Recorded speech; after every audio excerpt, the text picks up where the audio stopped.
Version 6 of Visual Basic is a powerful programming environment that allows users to create almost any type of program for any purpose. Its graphical design interface allows us to create programs with a high-quality professional look using very little program code. We've made a full installation of Visual Basic 6. Since Visual Basic runs in the Windows 95, 98, and NT environments, we assume you are familiar with the fundamentals of Windows. If you need to review, please refer to our series on Windows tutorials. Let's start by looking at the Visual Basic programming environment. At the Windows 98 desktop, we click Start, then Programs. From the list of programs, we click Microsoft Visual Basic 6.0 and see the flyout menu appear. Visual Basic 6 comes with a couple of add-on tools that run separately from the actual programming environment. The first of these two tools is the API Text Viewer. The API Text Viewer is used to view Win32 API constants, declares, and types. Selected items can then be copied from the API Viewer to Visual Basic applications or to the Windows clipboard.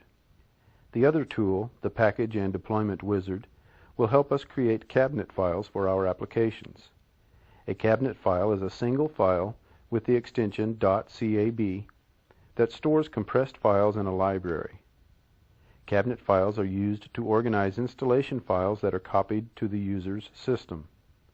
The Package and Deployment Wizard will then group the files into a package that contains all of the information needed for installation and delivery of those packages to the end users. We'll click the Visual Basic 6.0 icon to open the program and are presented with a new project dialog.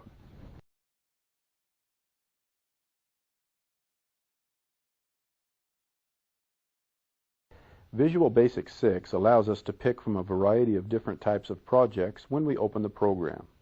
Most of these projects will reflect this version's enhanced Internet functionality.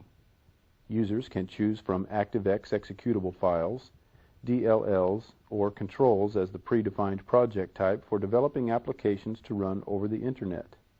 In addition to ActiveX controls for the Internet, users can also use Visual Basic to create dynamic HTML pages. Using the DHTML page designer, we can create web pages as easily as we create Win32 applications. We can then use the Visual Basic development environment to modify the properties, methods, and events behind any HTML element on the page. Also here is the VB Application Wizard to assist novice users in constructing a skeleton program to build from. Let's select the Existing tab. We see a list of subfolders within the Visual Basic folder. This is where projects in progress can be stored and called up for quick access. We'll click the Recent tab.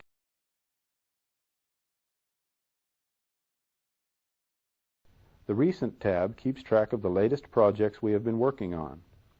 We'll click the New tab, accept the default file type of standard exe, and click Open to enter the program.